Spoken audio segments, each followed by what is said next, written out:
If you love boxing, you're gonna love this.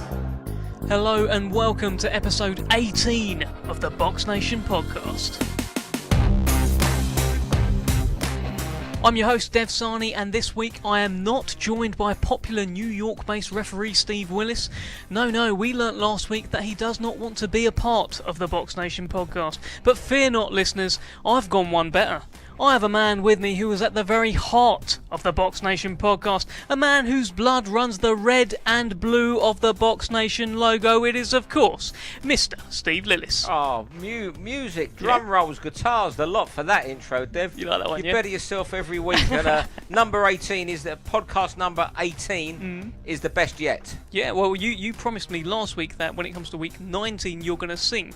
However, I'm now hearing a little birdie's telling me you're not here next week. I'm away for a few days, and I think Barry Jones is going to come and join you. He'll sing instead. What I'll do, episode 21 I'll sing. Episode 21, okay. Are you not here episode 20 either? What are you I'm here at 20. I'm here episode... I'll sing at episode 20. Great, I'll alright. sing at episode 20. And let's see if we can convince Barry Jones to give us a little sing-song next week. He's Welsh, they're kind of known singers. He actually said he was in the choir before. He should be happy. His team, Cardiff City, are on the brink of promotion to the Premier League. So if they're still 8 points clear of their rivals next Monday, he should be smiling all the time in here. Well, we hope so. And this week we hear from James DeGale ahead of what he is calling the most important fight of his career this Saturday night against Caleb Truax.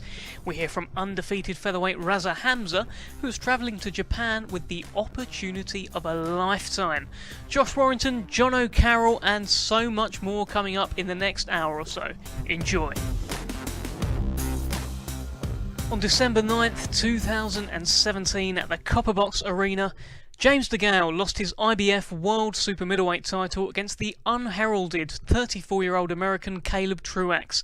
It was a huge upset that sent shockwaves through the boxing world. The champion dropped a majority decision in a very flat performance. Now, there have been some talks of him being involved in some big unification clashes this year, but James DeGale has now found himself in a position where his career at the highest level, and maybe his career in general, is on the line. This Saturday night, he gets the rematch in Las Vegas live on BoxNation. Steve Lillis gave the former world champion a call.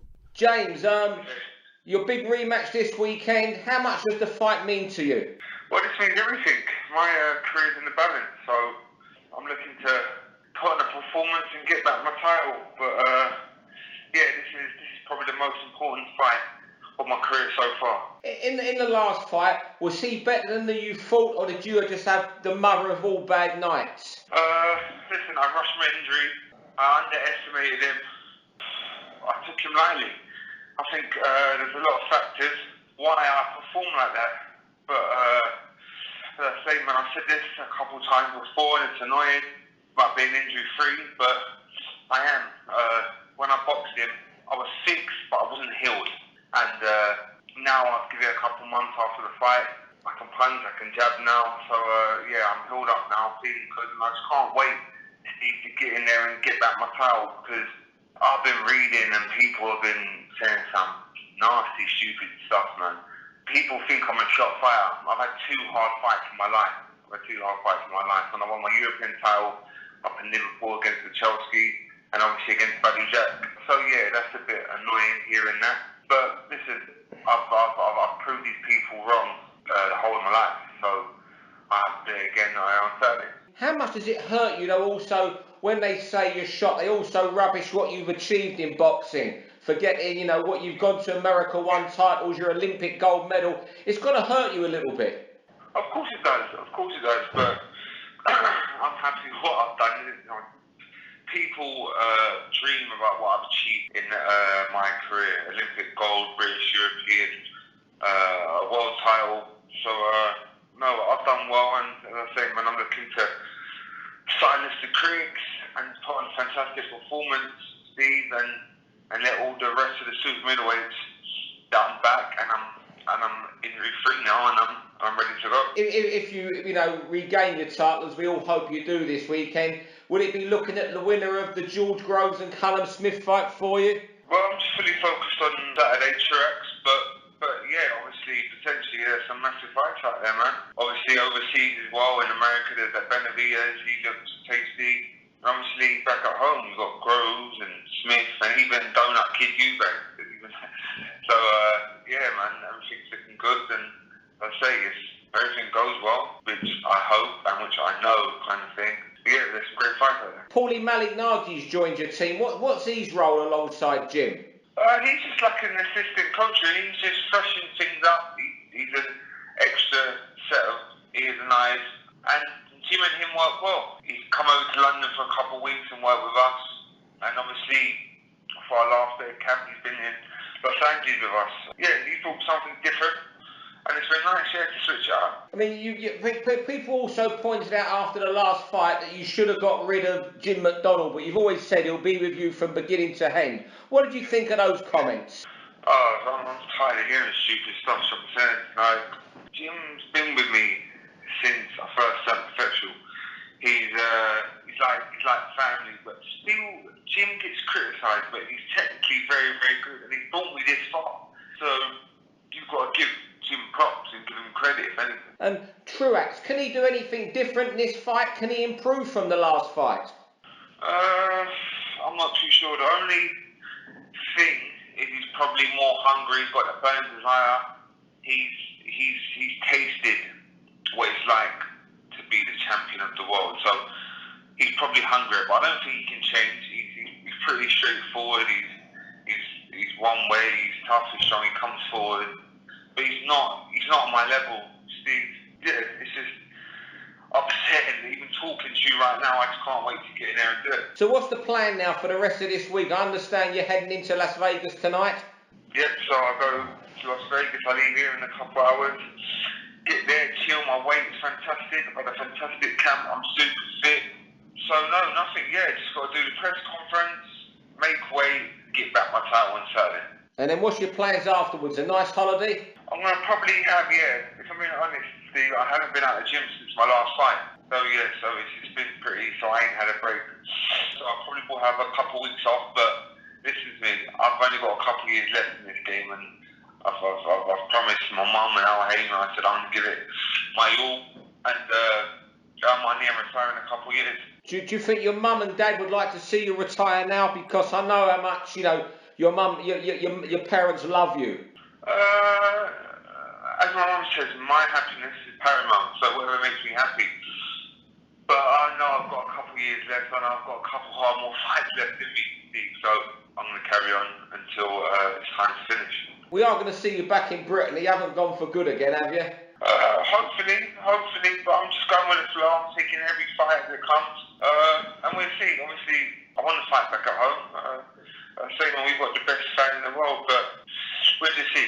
And finally, just give us your prediction how you're going to win this weekend. I'm going to win in fantastic fashion. I've got to make a statement. I've said it before, but it has to be a dominant performance, man. It's got to be one-sided. Otherwise, people won't take me serious no more. So, the pressure's on, but I'm ready. And you'll prove yourself the #1 super middleweight in the world, which you were undoubtedly before the first fight with Truax. Yeah. So I'm just looking forward to it, Steve. Well, Steve, that was a frank and honest James DeGale. He's annoyed with what he's been reading. Is it justified that he feels annoyed with what reporters have been saying? Yeah, it was the reporters, people on social networks. There were some quite nasty things said after the locks to Truax, which shocked us all. But, I think you do have to take into account, his previous achievements. I think he was something like 75-1 when he won his gold medal at the Olympics. A brilliant achievement in 2008. He lost to George Groves, his arch rival, his former amateur, gym mate. And then his very next fight, he went and won the European title. He's bounced back from that defeat. He's got to bounce back from this. But whereas that defeat was relatively early in his career, was it 11th, 12th fight, he's at a stage now where you can bounce back from defeats at that stage of your career. At this stage of his career, losing to Truax, who's unheralded for a second time, it would be a disaster for him. It doesn't necessarily mean the end of the road. James was, almost harsh on himself there, heaping that sort of pressure. But what he becomes is there'll be another opportunity for him. but it will very much be the B-side. He could easily still fight George Groves, Callum Smith, even Eubank Jr. he mentioned, but he becomes the B-side, and I don't think he'd want that. He's done well out of boxing. He's earned well. I've been to his house. He's got a lovely home. His mum, Diane's done a fantastic job looking after him and looking after his money. So I don't think he's in need of dough, shall we say. Yeah. But he's a proud man, and he wants to show that Truax fight was just a fluke. But it's such a hard night for him. Yeah, I mean, the first fight, a lot of the talk afterwards, after he lost, was that he rushed back from injury, and I think he alluded to it there as well. So now another 4 months has gone since then. Yeah. Is he okay? Well, what do we think? What's interesting, he was saying there in the interview that the injuries were fixed but not healed, or healed. Yeah. So he was saying, but what was quite not worrying. He was saying that, but the start of January, I was with Buncey somewhere. Yeah. Buncey's got a friend who knows DeGale and his people very well, and this was at the end of December. He was already back in the gym, and this person said he's a different person. He knows where he went wrong. He's wounded. He's hurt by this loss, especially in London. Embarrassed, doesn't he? Yeah, and he was back in the gym within absolutely no time at all, 3 weeks of that fight. So is that good or bad? Exactly. Yeah. We'll see this weekend. But he's the fact that he was back in the gym so soon, knowing where he's gone wrong, tells you how wounded he was. And I think you could tell by his tones in the interview, he's been hurt by the criticism. Yeah, absolutely. But look, James is... I really like James, and I'm rooting for him this weekend. But he's got an ego. So when you've got an ego, you do get wounded by comments. Even though you'll go around saying to people, it doesn't bother me, it hurts. Of course, there's very few people out there. We all say sometimes, "Oh, I don't care," but really, we do care. There's very few people who really don't give a monkey, shall we say? Yeah. People like Tyson Fury, those sort of they're a different breed. They don't give a monkey. What's said. Well, with James DeGale, one of the things that he's mentioned that it could well be retirement if he loses. I've heard him also saying he's got... I mean, this was ahead of the initial fight. He's maybe got 1 or 2 more years left in the game. For me, that's alarm signals when they start seeing the finishing line, the fighters. He's on the countdown. Yeah. That I'm no doubt. And I remember, again, I might be... James might correct me when he's back next week. After he drew with Badr Jack, I remember talking to some people who were close to James, and... they said, wow, he never knew. That was a really hard fight for him, Badr Jack. For the first time in his life, his looks got a little bit rearranged. His teeth got knocked out. Yeah. And he said to that person, I'm not finished with boxing, but from now on, it's just big fights. The money fights, to secure my future. So I think ever since the Badr Jack fight, which was January last year, retirement hasn't been immediate, but he's seeing the other side of it, the other side of the horizon, shall we say, and life after boxing. So how do you see this weekend's fight going? We're going to roll straight into a kind of preview here. It is this weekend, live on BoxNation. It's you know what? I'm surprised James is as warm a favourite as what he is with the bookies when I looked about a week ago. Yeah. You know what? To me, it's a pick-em fight. And if James can just show, what he showed in the Badr Jack fight, which was a draw. Badr Jack's a very underrated fighter. He could have enough to beat Truax, but it's a spin of the coin for me. I'll go James, and you know what?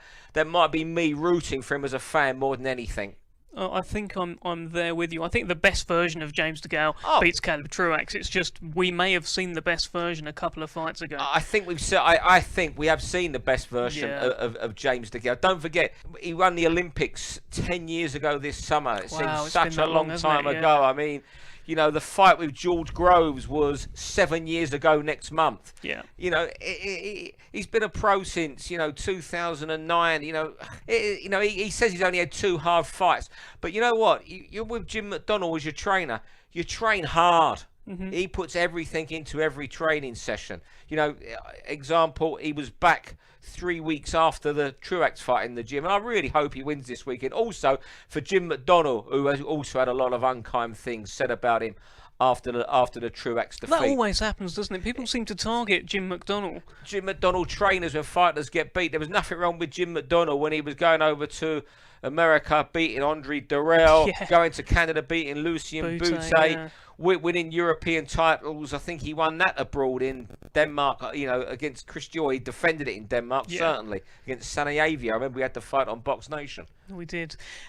So tell me, Steve, if this is a kind of thought that I have on it. Obviously, we want James DeGale to win. We want another world champion. We want as many British world champions as we can. And that would be fantastic. And I think he can. If that shoulder's all sorted, I think he can. I've got this kind of feeling, if he loses, as you mentioned earlier, he becomes a kind of B-side to the likes of Groves, Eubank. I think the Eubank fight, it becomes a lot more realistic if DeGale loses. But here's another one from left field, right? Go on. How about James DeGale loses, unfortunately, close fight, moves up to light heavyweight. Guess who's waiting there? The Beast, Anthony Yard.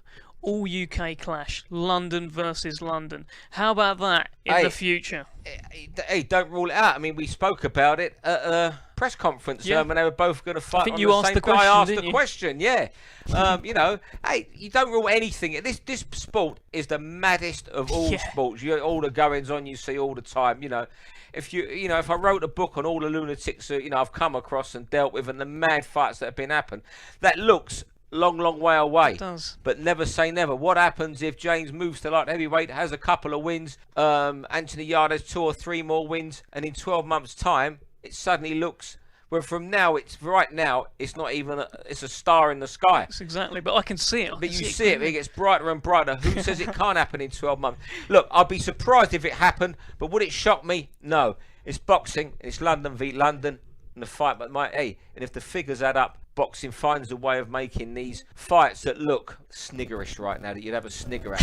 People will be listening saying, what are those two on about? Or what are those two on in that little studio? But I'm on nothing and Deb's on smart water. I have got the smart water in front of me. Other water products are available, but if Smart Water want to send me some more for free, I'm open to some more Smart Water. But we're getting ahead of ourselves. It's this weekend. It's Saturday night, live on BoxNation. James DeGale gets his shot at redemption, taking on Caleb Truax in the rematch. That show actually is headlined by Erislandy Lara against Jarrett Hurd in a £154 unification, and we'll preview that a little bit later on in the show. But this Saturday night, make sure you are tuned into BoxNation.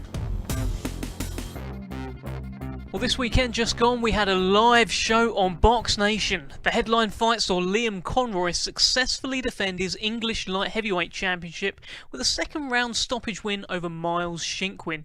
Here's what Conroy and trainer Johnny Roy had to say to Steve Lillis after Conroy's 5th consecutive stoppage win. Where's this power coming from? That's the 5th stoppage on the spin. 6 in 7 fights. 5th lucky punch in a row. But timing was in the gym all the time. I'll be back in the gym straight away. I've been just working on things all the time, and I'm just getting better, and I'm going in my weight every time. It's just coming together. As soon as he hit him, I seen the reaction. He jumped all over him again, and unfortunately, he couldn't recover in time. Which is great for us, but not so great for them. Tell us, Liam, what do you want now in your during the rest of 2018? To be honest, I'll genuinely go whatever step Johnny chooses for me next. I don't like to get ahead of myself. Like as Miles highlighted, I've highlighted myself that my self-confidence is my problem, my weak point. So I'm just feeding off Johnny's confidence in me, and whoever Johnny says I can beat, I know he won't lie. So I'll go in with whoever Johnny thinks I can beat, whoever we want, right time. Right? You're not doing bad for someone who lacks self-confidence, though, are you? Nah. It's I lost self-confidence until Johnny tells me who it is and that I can beat him and what I need to do. Johnny puts that game plan in place, so I know as long as I stick to that game plan, they're getting beat.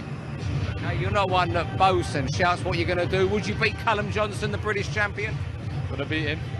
If Johnny told me a game plan and said that I could beat him, I'd beat him.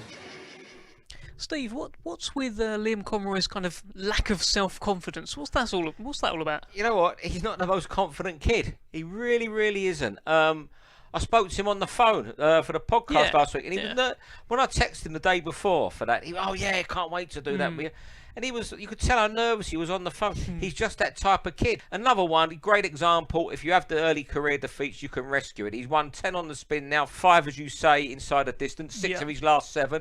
Miles Shinkwin isn't too chuffed about Saturday, by the way. I've seen the tweets. what happened there Saturday night, and we didn't see the rabbit punches. You know, if we was low down, I didn't see the rabbit punches. So, but it was a big right hand that led to him falling on. He was hurt from a right hand. His legs buckled, and Liam has just gone. He's called him a couple times with rabbit punches. Would it have made a difference? I don't know.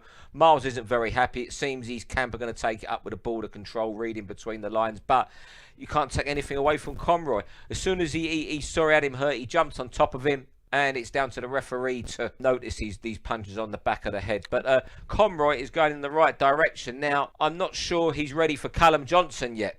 Yeah, I'm not sure he's ready for Callum Johnson yet. He's not. He's quite. He's not. You could tell that in his post-fight interview. But you know what?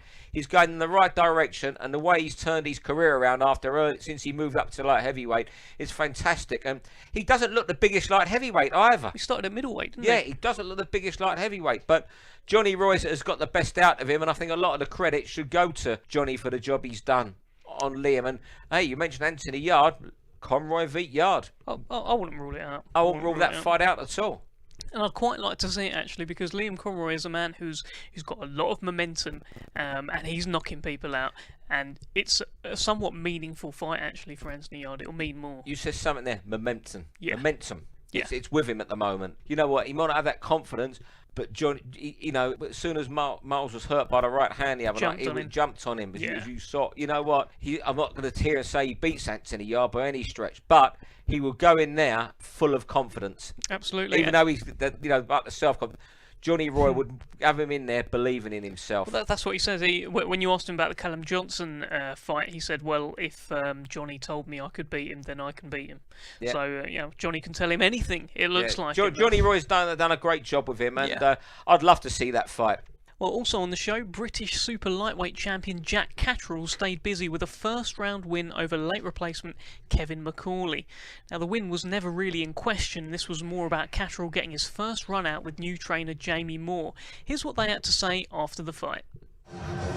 Jack, nice way to score your 20th straight professional win, a first-round KO. Yeah, that was all right. I'm happy with that. Been practicing things in the gym over the last couple of weeks, so not rushing things, and I don't think it's been stopped in a while, Kevin, so it was nice to get that. How's it going though with Jamie and Nigel in the gym? New team for you? It's been really good. I feel like I've settled in well. Not changed too much, but just working on new things, just then finding things, as I know in the future there'll be tough fights, big fights, so just then find little things that need perfecting. Jamie, how impressed have you been with Jack since he joined your gym? Yeah, I've been really impressed, obviously. I always knew he was a good fighter. I think his work ethic's great. He's going to be learning off all the other lads in the gym. But I didn't expect him to get him out of there that early, I've got to be honest. Obviously, he hits a little bit harder than I'm giving him credit for. He's a tough kid, McCauley. He's been the distance with a lot of good fighters who you would have expected could have got him out of there. So that's a great performance. The body shots we've been working on, placements of him, making sure you get him at the right time, setting him up. He didn't really get the chance to set up. We got caught him with a belter, and we move on to May the 19th at Ellen Road. Do you think you hit a bit harder than Morsey thinks? Listen, I'm just happy to be in the gym learning every day. I never go in a fight thinking I'm going to blast someone out. I want to stick to my boxing and keep improving, but when things like that happen, obviously it makes you happy. I mean, you had 20 fights now, you're the British champion. How much more is there to come from you? There's a lot more. Again, I feel like I'm just getting started. It was nice to get in here tonight and just do a 6-rounder with no pressure. Last fight I won the British title, so I know come May I'll be back in some good fights and something I can look forward to. Are you looking to hold on to the British title, or are you going to move on to world level? I'll speak to MTK, Jamie and my promoter Frank and see what I'll fight anybody, so I know there's some good fights to be made this year. And one eye on the Terry Flanagan, Maurice Hooker fight when that takes place for the WBO crown? Yeah, of course, naturally that makes sense. I've got a good ranking in the WBO. I know Terry's fight's fallen through, so hopefully that can get rescheduled and that'll be a fight that I would look forward to in the future. Steve, didn't really get the chance to see much of Catterall. It was over before it started, almost. Yeah, well said there, Dev. It was all about you know, look, it wasn't. I'm not going to even say it was always going to be a tough night. We knew it was there to win. It was about getting used to Jamie Moore. He didn't have a chance to give any instructions between rounds. But he still got used to being in the dressing room with Jamie, knowing the sort of atmosphere Jamie and Nigel Travis have. And now, look, you know what? I don't think there'll be any more, shall we say, easy touches for Jack. He's going to have a fight. I think he believes he's on the Leeds bill in May. May 19th, We've looked like there was talk of him going on a bill in Manchester, possibly in the summer. You know, there's O'Hara Davis, the winner of Hooker and Flanagan. There's a lot out there for Jack, and I think that was his, shall we say, gimme for the rest of his career. And I mean, from what you saw, so you were there, you were doing the interviews, you were doing a bit of everything on the night from what I could see, Steve. Close up, is there any change in Jack Catterall now that he's with Jamie Moore? He was digging in those body shots, which, you know, Jamie liked going downstairs. He was digging in that, but it's hard to tell until we see. Look, it's like a lot of things. Jack's changed camps, and the sort of fighters Jamie's going to be judged on are Carl Frampton and what he does with Jack Catterall. You know, they're the fighters he'll be judged on, and he'll gradually get him round to how he trains. He's settled in the gym. We'll know a lot more when he's had a hard fight. You couldn't tell too much from the weekend, we've got to be honest. Well, it was a nice little knockout though, nonetheless. One for the highlight reel of Jack Catterall, who moved to 20-0. Now, there was another show on last Saturday too in Cardiff. Someone told me, and I managed to catch up with it. Anthony Joshua beat Joseph Parker with a unanimous points decision to add the WBO World Heavyweight title to his belt collection. Now, I know you were impressed in that night, Steve, but you not had a chance to catch up yet? I've not seen it yet at all, I'm afraid. I was driving back down the motorway and afterwards, and I got indoors just as the 8th round was starting. I was listening to it on TalkSport, and they seemed more angry. John Rawlin and Glenn McCrory seemed more angry with the referee than either fighter. So I haven't caught up with it, Deb. I've heard mixed people's, you know, some have said, you know, compared it to Hay Klitschko. Some people have said, you know, Josh was getting too much stick. Others have said if Parker had done 20% more, he might have won. I've no idea, so I can't really make comments. So what I'm going to do, I'm going to turn presenter. Dev, give us your take on the fight. Well, from my perspective, the referee did kind of ruin it for me. I saw a very amusing tweet afterwards. So the referee would basically just jump in whenever the action seemed to get going. He'd jump in, and before any fire, you know, started firing away, it would get put out. And I saw an amusing tweet which said, "I just went to kiss my wife goodnight," and the referee jumped in and stopped it. So that was the kind of feeling that social media had towards it. But AJ-wise, you know, it's a different sort of performance. He can't just bang everyone out of there. It's not another knockout. It's not 21-0 with 21 knockouts. It's now 21-0 with 20 knockouts. But he's got 3 of the 4 major belts. So it's it's a good time to be Anthony Joshua. Now, a bit of a programme note here. We've been working on a special show that we're going to bring you this week on BoxNation. Thursday at 7 o'clock will be the very first airing of Fighter by Trade with Josh Warrington. Now, before Steve tells you why you should be tuning in, here's a little snippet from the show. My dad's always been my trainer, and people have said over here, you need to have a look about. You need to have a look about if you want to get to the next level. And I've said that from, like, you know, area title level. If you want to get to that next level though, you're going to have to leave your dad behind. Because I don't know why, maybe because he hadn't got a big boxing background himself. Does that always mean that you're not a good trainer? No, the way that he analyses fights and the way that he comes up with strategies and game plans, you know, he's second to none. He's never been wrong with us, you know, and other fighters he's worked with, he's always been successful with. But he's not afraid to take a step back and let someone else come in. Like, a couple of fights camps ago, his hands have been playing up, so he knew he couldn't do pads as well anymore. So he got a pad man in. Someone's a bit faster, a bit sharper. When we started getting onto the big title level, he got another pair of eyes in Nick Manners, you know, another former fighter from Leeds, just to cover another angle when they're like watching the sparring and watching the training. Because, you know, 2 pair of eyes is better than 1 pair of eyes, and then like strength conditioning, you know, got Mike Early, I was in there, so yeah, it's quite a bit of a broad team, but all them different heads work together, you know, we all talk to each other and come up with a game plan, and it works well. You look at a football team, you know, there's about 50 backroom staff, you know, elite level in Premier League and, you know, Championship. And you know, sometimes boxing it's just left to one. I know it's only one fight in the ring, but with so much going on, you need to have a good team around you. Now, Steve, this was all you, mate. This was 2 days with the Leeds Warrior ahead of his May 19th showdown.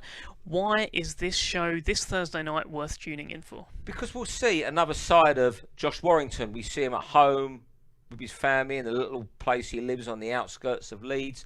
And people have seen him at the press conferences, getting in opponents' faces, you know, even swearing a bit and getting at Lee Selby and roaring a crowd up. And he gets a lot of stick on social media, like all boxers do. But there seems quite a lot of nastiness towards Josh because of the way he has been perceived at press conferences. And here you see another side of him. You see how much he puts in the gym, which no one's ever doubted. We see when he sits down and talks, how considered he is, in things he says. And he's not this guy that goes around just shouting, hollering, getting in an opponent's face, because he does leave that impression with people. And a lot of people have said to me, I want Selby to win. And I say, if you know the kid, what he's like away from that, and I think he does use that sort of atmosphere of press conferences to fire himself up. Yeah. No, good. It sounds like a glimpse into a nice guy. We'll see another side of him, and let's see the reaction he gets afterwards. People might, come and say, "Oh, well, we saw another side." Others might say, "No, I can see that's not easy hiding behind something there." So let people form their own opinions of him on Thursday night. And that clip that I just played there was Josh talking about his loyalty to his dad. So his dad's been with him since he turned pro, probably before that as well. Yeah. You know more than me, but that's the kind of father-son trainer relationship that we've seen a lot in boxing. You've been up close. What did you make of their relationship? Yeah, it's very solid. The dad, Sean O'Hagan, is a terrific bloke, and I'll tell you something else. He's one of the best cooks you'll ever come across, really? I'm told. Okay. Did he cook for you? He didn't cook for me. He wants me to go back and film him cooking some steak for me. He's nice. A mean cook, Sean. Really nice guy. Does he deliver? No, he doesn't. He doesn't do Uber Eats or whatever it is. But no.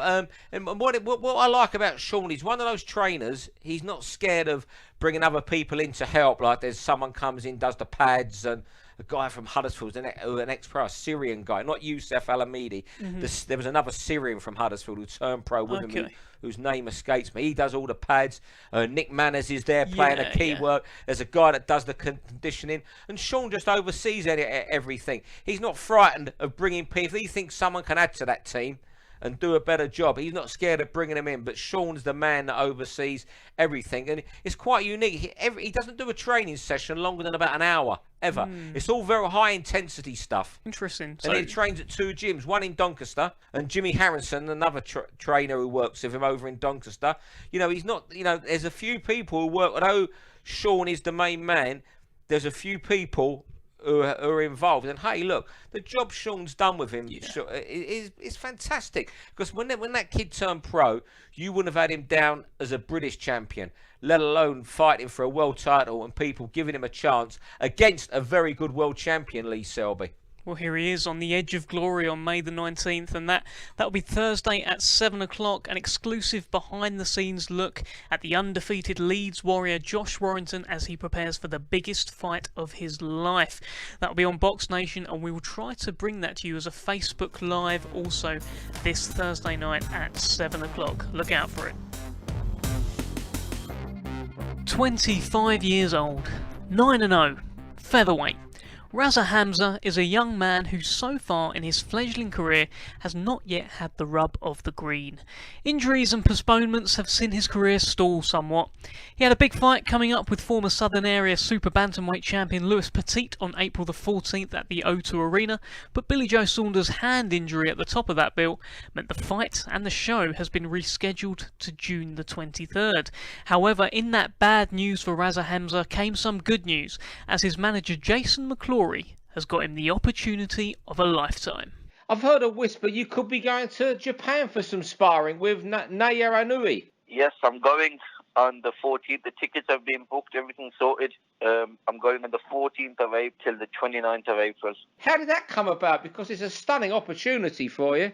Well, when I knew that the April show was delayed to June, I was gutted, and then my manager, come up with something. He goes, "Listen, I'm going to send you out to Japan for a few weeks to spar." And I go, "Yeah, I'd love to do that, just to make up some lost time and get some experience under me." So I took the chance straight away. And yesterday he rang me and told me that the tickets have been booked, and he sent me everything. So I'm going on the 14th.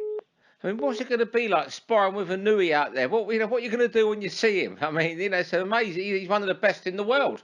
I'm gonna really enjoy it. I'm gonna take it with both hands. I'm gonna make it hard for him whenever I spar him. I'm not gonna do what they want me to do. I'm gonna box the way I box, and I'm just gonna for the whole 2 weeks. I'm gonna ask him for advice. I'm gonna ask him if I can run with him, train with him, watch him train. I mean, every 1% I can get off him, I'm gonna try to do that because I know he's a great fighter. Are you a fan of his as well? Would you, if you wasn't a boxer, would be the sort of guy you'd watch every fight? Yes, I'm a big fan of his. I love his left hook to the body. I've been watching him. I've been watching his work rate. He's a very good fighter, and it's just an achievement in itself, sparring somebody like that. What does it say about you though that they've seen you and want to work with you? I must be half decent if one of the best fighters on the planet wants you to come up for 2 weeks and to spar him. So I was very, very happy when this opportunity come along. I just can't wait to get out there, and I really want to see how good he really is. Well, it's a blessing in disguise, really, is it, that the petite fight was delayed until June? Yeah, everything happens for a reason. I can go out there, I can train there for 2 weeks. Run, train, spar, get back, and then I'll be ready to go into camp properly here. And who's going? Are you going by yourself, or is somebody going with you? There's another fighter, me and another fighter called Lee Wood. Just me and him are going, so his trainer's sending in and I'm going, so it's really good. There's only 2 of us going. Yeah. Have you ever been to Japan at all, or that far on a trip? I've been Hong Kong 7 times. I've been Thailand. I've never been Japan. And getting the experience of training with one of the best fighters in the world, will that make you even more dangerous for Louis Petit? 100%. If I'm sharing the ring with the guy I'm going to spar, if I'm doing 6 rounds at a time, 8 rounds at a time with him, and competing with him, what have I really got to worry about when I get back? Really, what have I got to worry about? If I'm sparring him and I'm doing good against him, I've really got nothing to worry about, and my confidence levels are going to go sky high after sparring with him. After the first spar with him, I'm going to be unhappy because I know they don't get much better than that. The delay to the Petit fight initially, that must have left you heartbroken though, for a couple of days. Yeah, because I've been training for so long, and as you know, Steve, I train in Manchester. I live away from home, so. But with the Petit fight being delayed, I was gutted, and now it's just after Ramadan, so it's going to be. I'm going to have to train through Ramadan, and I'm not going to be doing what I usually do every year. So I'm going to be training and in the gym, and it just makes me more hungry. Like I feel sorry for Louis Petit, to be fair with you, because I'm going to be in some shape and some condition, and all the frustration in my career, I'll be taking out on him on that one night. I mean, that's a big thing, having Ramadan when you're training. Can you not get any special permission to do Ramadan at another time? Because I think Danny Williams did that for a fight. It's not that. It's Ramadan is the one time I go to visit my mother's grave in Saudi Arabia, as my mum's buried there. So for the last 2 years, I've been traveling to Saudi Arabia in Ramadan to see my mother's grave. So what sort of time will you train during Ramadan? What to suit the body? What suits the body? What time of training? I'll be training. I won't be fasting. I'll be giving money to charity. So yes, I asked you earlier because Danny Williams missed it once. He did something, so you must make a donation and you can miss it. Yeah. Yes. When you're fasting, I think it's £6, 30 pence a day you have to give to the mosque or to a charity. So I've spoke to somebody and they're like, if you don't fast, as long as you keep doing your prayers, and you give the charity, it shouldn't be a problem. But the days I don't train. For example, if I come home on a Saturday and Sunday, I'll be fasting on them days. And will you still get to your mother's grave during Ramadan, or will that wait till afterwards now? No, I won't, unfortunately, because to go Saudi Arabia, I need 2 weeks.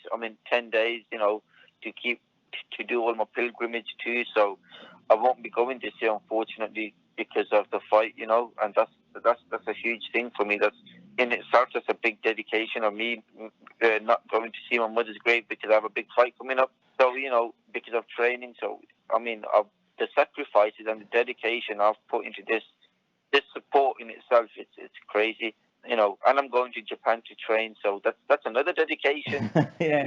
Even though you're sparring a very good fighter and it's a pleasure to go out there, not seeing your family for another 2 weeks and being on the other side of the world, that's dedication, man. It is. Not many I don't think, Steve, as much as many people would say they do it, I don't think a lot of people would do it, if you know what I mean.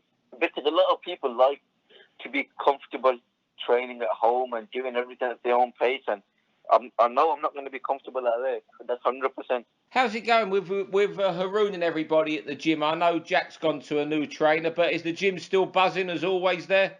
Yeah, 100%.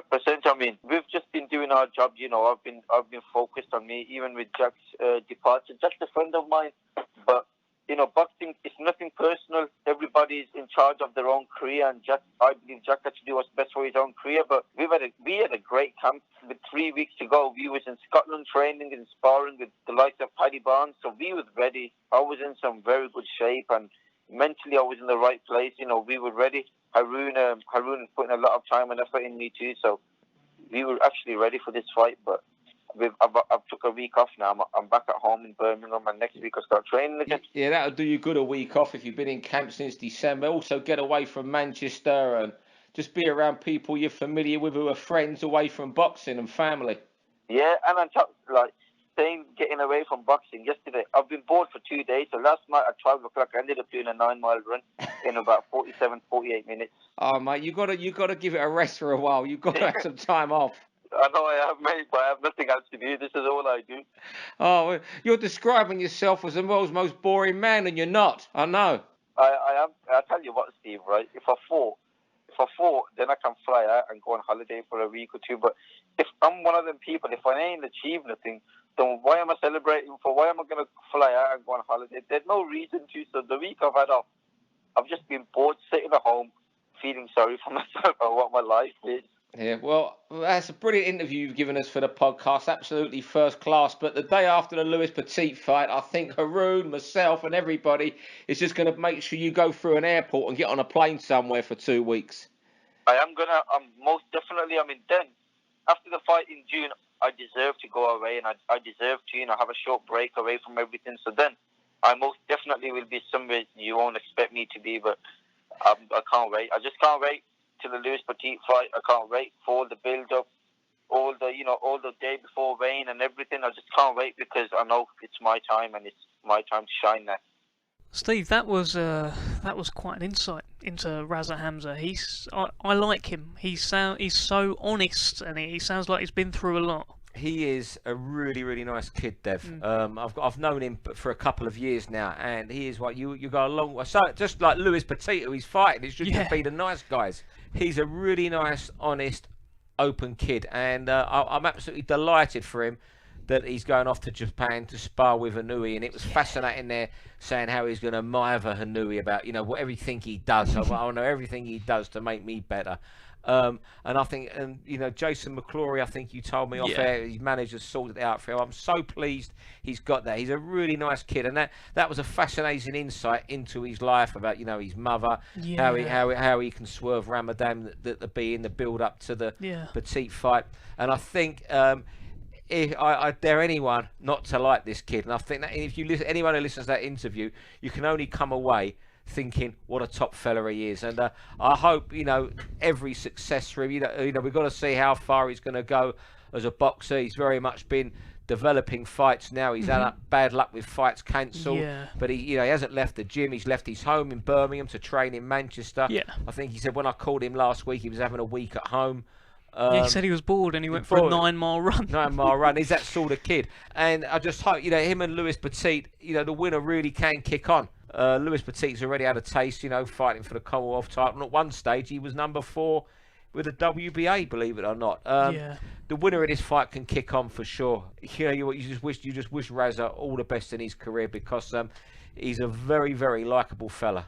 Absolutely. Well, he's fighting Lewis Petit, as we mentioned, on June the 23rd. Yeah, that's a cracking fight. Fantastic fight. Crossroads, really. I mean, certainly for Lewis, it is. Lewis can't afford another loss, and Lewis knows that. You know, Raza only be his 11th fight. He could maybe bounce back in, you know, given time and patience, which I'm sure people around him would if he lost. But for Lewis, I think Lewis we'll be honest. We'll get Lewis on the podcast. Yeah, we will. And I'm sure Lewis will be honest enough to admit, a third loss will end his career. But Lewis has done quite well for himself away from boxing. Yeah, he's got a couple of businesses, couple hasn't of he? businesses, a health food business. I think he's got properties. He's done well for himself away from boxing. He's quite a shrewd lad, Lewis. But we'll get him on the podcast, and I will predict he will say a third loss will be the last. Yeah, and I have that feeling too. It's things like that, little factors, I think, Steve, where he's got money away from boxing, he's got a couple of businesses, he's distracted perhaps elsewhere. We'll find out when we have him on the show. Was Raza Hamza, you get the feeling this is all he's got. Yeah, even though he's only a couple of years younger than Lewis. Lewis seems to have those not more miles on the clock. He's been around longer, twice as many fights as well.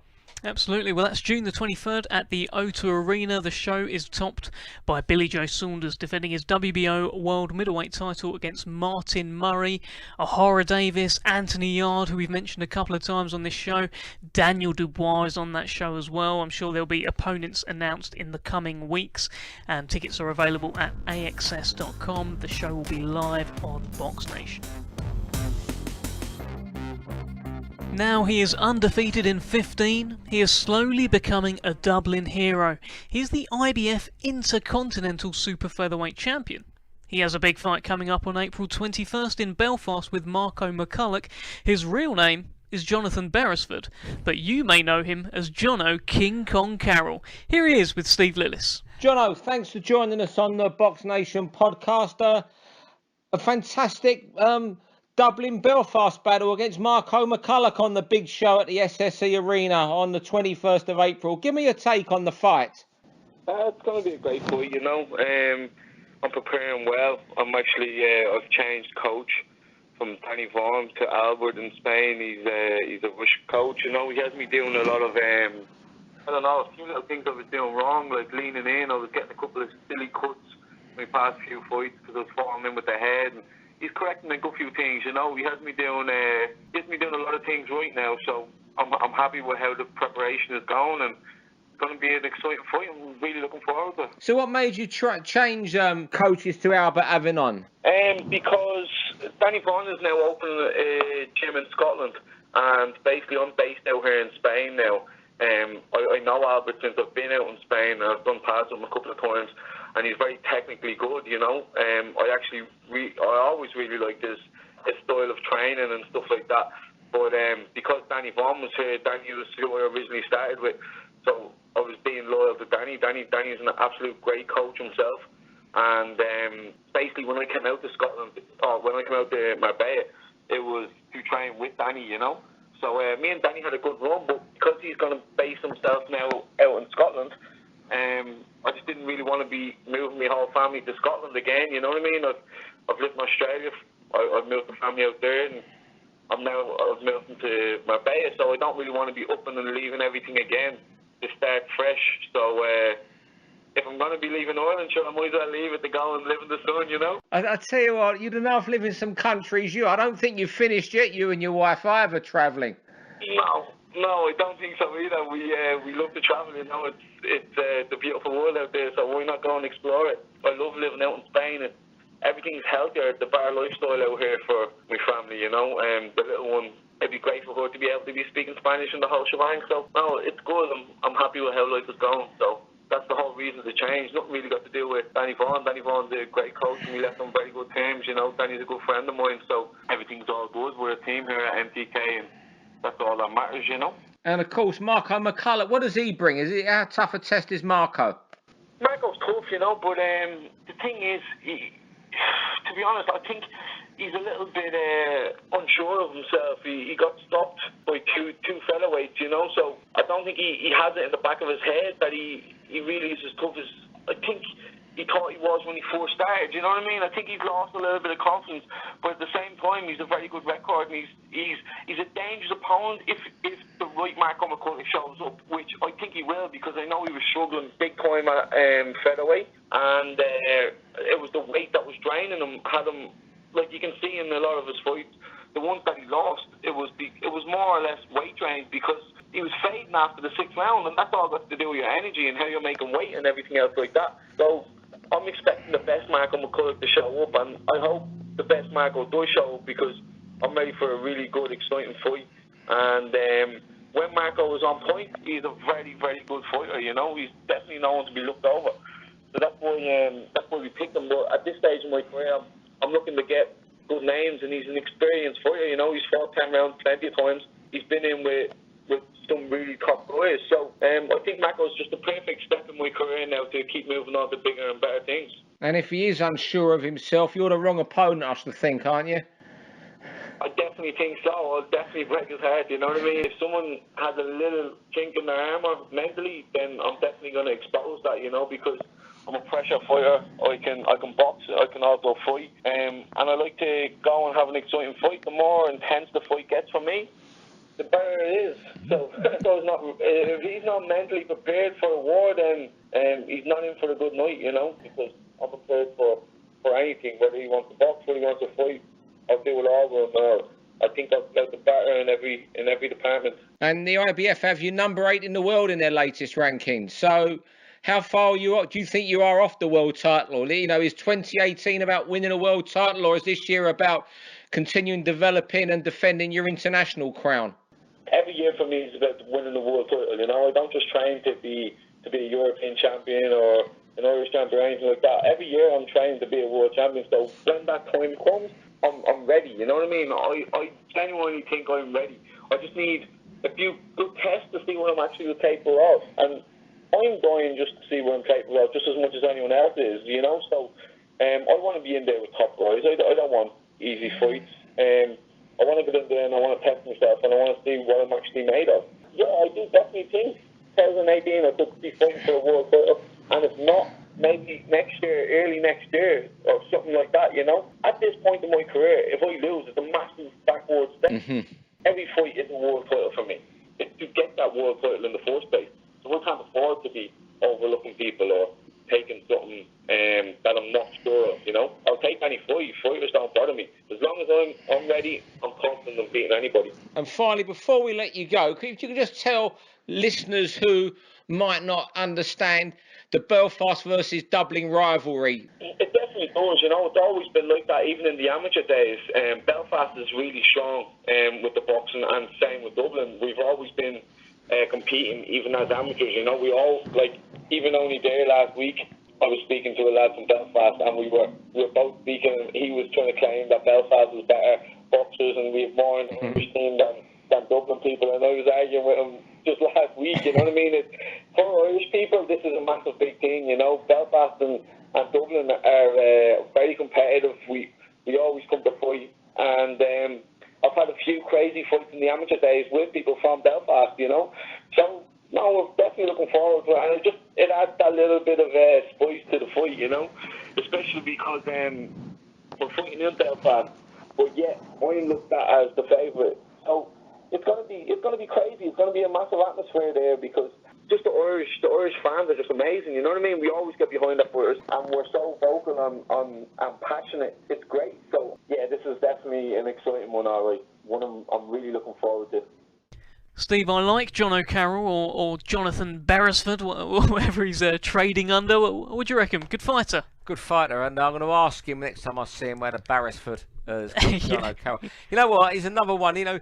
We were talking about Raza Hamza just then. These characters you meet in boxing, they've got completely different personalities from each other, but they're just as, great to be around. Like Jono Carroll, he really is almost like, he isn't a traveller, I don't believe, but he's like a traveller. He lives that sort of life.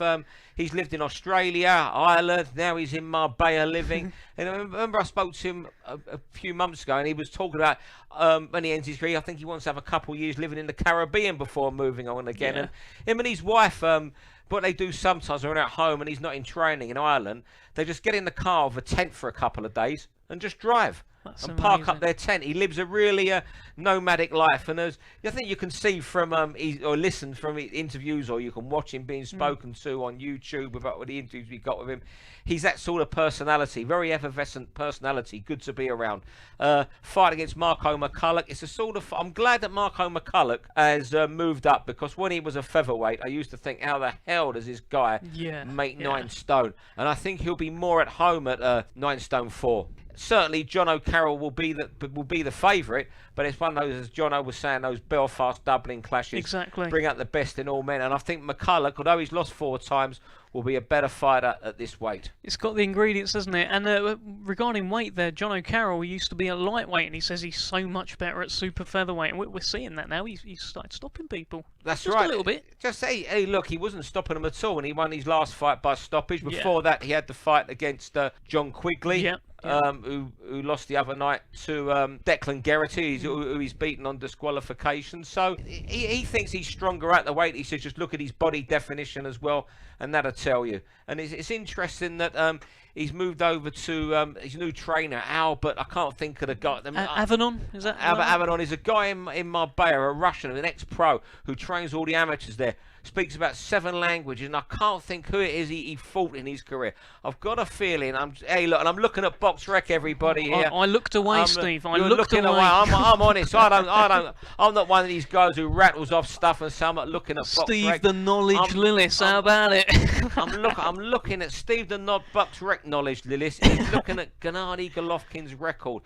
Was this the guy Albert fought? Hold on. You talk, Dev. You keep the listeners. I mean, from my perspective, I love Jono Carroll. I think he looks the part. Big fan of the beard. That's a real strong beard game. I like the way when he won his last fight, he jumped up to the top corner and he said, "Are you not entertained?" A la Gladiator. And I'm looking forward to seeing him against Marco McCulloch. I can't find it as who Albert, his trainer, beat somebody. I can't think who it is. Let's not get stuck on that point, Steve. So your prediction for Carroll and McCulloch, you fancy Carroll for this one? I'm going to go for Carroll on points. And that's April 21st at the Belfast SSE Arena on the show headlined by Carl Frampton against Nonito Donaire. We cannot wait for that one. That's for the WBO interim title, the Donaire-Frampton fight. The Carroll versus McCulloch fight will be for an IBF Intercontinental Super Featherweight Championship. So we look forward to that show. Tickets are still available. I mean, there's a handful. You need to get them right now. Otherwise, you might refresh the page and see that they've disappeared. But go to the SSE Belfast Arena website to pick up some tickets. If not, tune into BoxNation on April 21st and we'll be live. So from a UK perspective, all the attention has gone to James DeGale versus Caleb Truax this weekend in their rematch, but the main event of that show is actually a 154 pounds world title unification bout between WBA champion Erislandy Lara and IBF champion Jarrett Hurd. I've got here a little snippet from Jarrett Hurd, who recently appeared on Showtime in the States, which really tees up our preview. You're going to make him fight your fight. How do you do that? Well, you said it, Brian. It's no secret to how this fight is going to play out.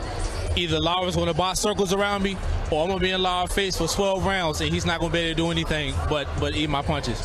And I plan on being Angulo times 10. Make him relive the Angulo situation, and I'm going to be in his face all 12 rounds. Now, Steve, I'll be honest, I'm really looking forward to DeGale versus Truax, but I'm secretly more excited about this Lara versus Hurd fight. It's tantalising. It's a fantastic fight, a really good unification. Lara, the slight favourite, but I fancy a minor upset. Hurd is younger, more powerful. Lara is that smooth boxer, very hard to beat. But you go on when they both boxed on that show in October when Hurd had that great fight with Austin Trout, sort of a coming-of-age fight, whereas Lara was in a snooze, and he does make a snooze sometimes. He's capable, isn't he? Against Terrell Gusha. Hurd's huge for the weight, and he might just be the fresher man, in my opinion. It's one of those where I think what he's just said there is he thinks it might be a case of him wearing down Lara. He says he's going to be like Angulo, who knocked Lara down in their fight, but 10 times worse.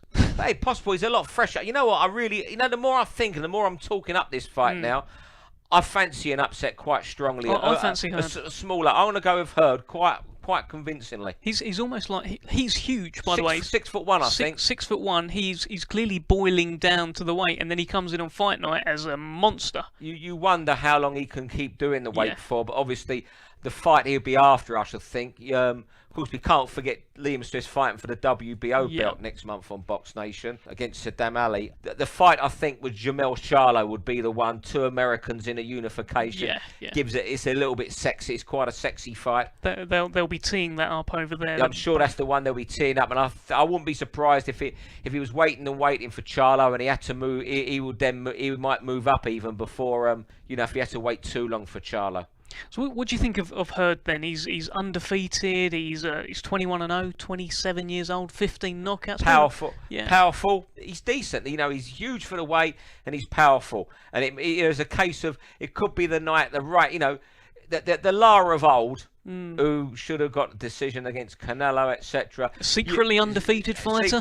Yeah, you would have fancied against Hurd. We're not saying Hurd's some Superman who's all conquering Superman, but I just think he's got Lara at the right time also. This isn't a Lara 3 years ago. He's 34 years old now, as Erislandy Lara. He's 25 wins, 2 losses, 2 draws, but those 2 losses very questionable. Do you remember the Paul Williams fight? The Paul Williams one, was that the one at Atlantic City that was one of the worst decisions ever? Yeah, that was a stinker. And of course the Canelo one, you can make a case for being dubious, but the Williams one was an outright liberty. Yeah, in my time in boxing, I mean properly watching boxing, that along with Richard Abril against Brandon Rios, they were the 2 that I've seen where I just thought, what on earth has happened here? Abril Rios was a stinker, but the Williams and Lara one was perhaps worse than that. And if you haven't seen the Abril one against Brandon Rios, I think that was in Las Vegas. It was in this month, I think, a few years ago. It was an April fight, I think. Oh, may well have been. But yeah, that was a cracker. But yeah, I'm so excited about this one. I mean, that this will start. It's a step towards a real standout champion at 154 pounds. Whereas right now there kind of isn't, because Lara's got a belt. Jarrett Hurd's got a belt. Charlo's got a belt. Liam Smith or Saddam Ali. Saddam Ali's got a belt, and he's beating Cotto. Yeah. Who people would say was the man is the man. So they're all going to have claims to Liam Smith will if he beats Saddam Ali. They're all going to have claims to beat it. But the more and more I read, look at American websites and stuff, they seem to be claiming Jamel Charlo over there as the main man. Good division to sort itself out, and they could all meet all the champions. Let's not forget Kell Brook as well. I'm sure he'll have a claim. Kell's coming back. I don't know where Kell's going to go. I think he's got himself a high WBA ranking as well. I was reading the other day. So the WBA champion, of course, is Lara, and that could be unified this weekend. I wonder if he can pick up some kind of regular bauble. We don't like him, but we don't want them. I'd like to see Kell Brook have another world title fight, but a proper world title fight. World title fight. Well, this is a proper world title fight. This is a unification. It's this Saturday night live on BoxNation from 3 a.m. this Saturday night for Erislandy Lara against Jarrett Hurd in a 154-pound super welterweight unification, along with, of course, James DeGale against Caleb Truax. Join us from 3 a.m. live on BoxNation. It's easy to subscribe to the channel, by the way. Just go to BoxNation.com and press a few buttons. Before you know it, you'll be enjoying this 24/7 boxing channel. Now, Steve, it's that time again where you see something in a week worth of boxing that turns your head. It either enrages or impresses you, and you store it up and you give it to me in this podcast. So I have to ask, what you talking about, Lilith? Oh, what am I talking about? I'm not going to talk about Deontay Wilder, who's disgraced himself this week. But Sure. Enough people have said that, so I'd only be wasting my breath by sharing my opinion. But you know what's come to light? Keith Thurman pulling out of a scheduled defence of some sort in May. We've got a guy here now who's in danger of ruining his career, because I was so, before he fought, he had that heart, ever since he's had that fight with that tough fight against Guerrero, where the last 3 rounds were particularly tough, he just seems to have lost his appetite for boxing. He's had 3 fights since then. That fight was March 2015. Collazo, Sean Porter, Danny Garcia. That's 1 fight a year. It's just not good enough. Yeah. And he's pulled out of another fight with a supposed hand injury that, whether it's true or what, I don't know. But we've got someone here who only a few years ago, a lot of us, myself included, when Mayweather was coming to the end, or when Mayweather goes, here's the saviour of the welterweight division. You're on the hype train, were you, Steve? Yeah, I thought he was for real. He used to conduct himself really well with his sort of beads he used to wear. Yeah. He looked the part. He'd walk around all the big fights in Vegas with an extra strut. I remember asking him for an interview once. Hey, man, you got to talk to Al Heyman. He had a real attitude about him. And I sort of liked in a way. And people were talking, well, when Mayweather goes, this guy can become a pay-per-view star. And he just hasn't. And I think a lot of it's his own fault, because I'm not sure how much in love he is with boxing and becoming this great. He talks a good fight. We're not seeing enough of him, unfortunately. And I fear he's going to, everyone talks about wasted careers, Adrian Broner, etc., for, flushing it down the pan. This guy's in danger going down a separate path to Broner, but wasting his career through inactivity. So when are we going to see him now? Say if he doesn't fight, if his hand injury keeps him out till November, there's going to be 3 fights in 3.5 years. Luis Colasso, Sean Porter, and Danny Garcia. Well, Steve, what he has got, he's still got his undefeated record. Sure, hey, great. Of course He's still got his world title. But at some point, if he keeps being inactive, if he keeps pulling out of fights, surely the WBA have got to look at him and say, what's going on here? But, I remember around 2012, 2013, when he did Carlos Quintana, Jan Zavek, and Diego Chavez, the Argentinian, I think it was. Around then, that's when, Mayweather was coming to the end. He'd beaten Canelo around there, I think. And people were talking of him as the man to replace Mayweather. We're now in the summer of 2018. And if back then, you would have backed him to be a pay-per-view star by him. We don't even know when he's going to fight again. Exactly. It all used to be about one time. It only takes one shot. One shot. One time a year now, Steve? One time, I'll give you a round of applause for that. Dancing girls and applause to that. But you know what? He had that really hard end to the fight against Guerrero, where he dug deep and showed it. And since then, he had a fight with Collazo a few months later. Collazo hurt him badly with a body shot. Since then, the points with Porter and Garcia haven't been inspired me for him to go and be this saviour of the welterweight division. People just gone by him almost. Well, and let's not forget, there's been pressure put on him by press, certainly by fans. When are you going to fight Errol Spence? Because Keith Thurman is no longer looked at as the king of that division now. Spence's. So people are saying, when are you going to fight Spence? When are you going to unify? And Keith Thurman is saying, it won't be the next one. It will be when I want to fight. It's noises that you don't want to hear from a champion. It's when I want to fight. There's no hint that even the fight's going to happen. No. I don't know. I've come across him in press rooms, and he sounds quite, he's a fantastic character. But also, and I don't know how true this was, social media. There was quite I forget, one of these boxing film blogs, people put something out about him the weekend about his lifestyle, and I don't know how true it is. Okay. But I'm not going to start saying that, what the allegations were, because I don't want to get us in any bother. They may well be false, but I just want to see him in action, because here's a career going down the pan. He should have been a pay-per-view star by now in America, and they're looking for pay-per-view stars in America. In 5 years ago, this guy was going to be a pay-per-view star. Well, the whole thing, the fight that you mentioned there about the Robert Guerrero fight, that was the first kind of big PBC show. That was, the black ropes and all that new staging, and that was free TV. And you would think that the end game there, put him on free TV for a little while, build up the audience, suddenly everyone knows him and buys his fight. Of course, because he's got that personality as well. He didn't just have the ability in the ring. He wasn't just chinning people.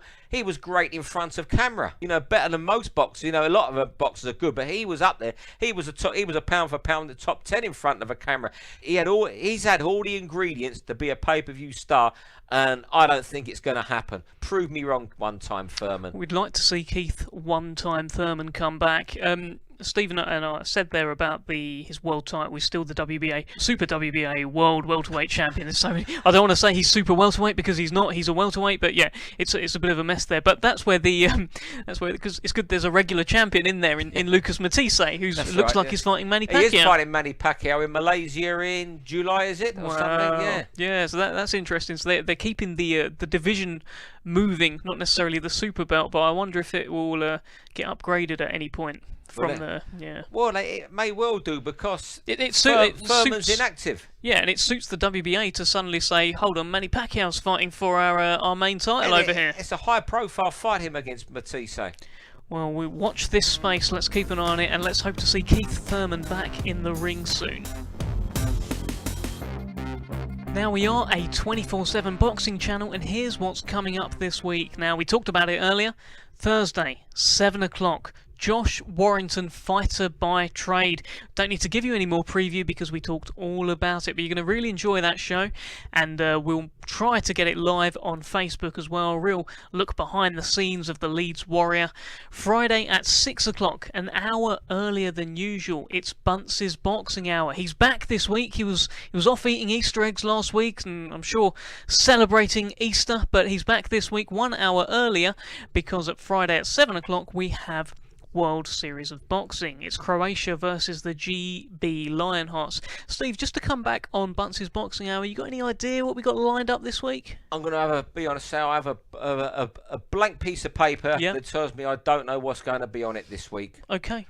Well, that's not particularly helpful. Sorry, I'm an honest man. I'll tell you when I'm on Box Rec. I tell you, it's I usually, because we've recorded this podcast. It's we're just back after the Easter egg break. Yeah, sure. So over the next 24 hours, I will have more of an idea of what may be happening. Well, that show will be coming together, and it will be fantastic. We always get it out on air. Yeah, get out on air. Absolutely. It's going to be a cracker. Keep an eye on the BoxNation Twitter pages, etc., Instagram pages, and we'll tell you what's coming up on the show. And of course, Saturday, 3 a.m, Caleb Truax versus James DeGale, IBF World Super Middleweight title.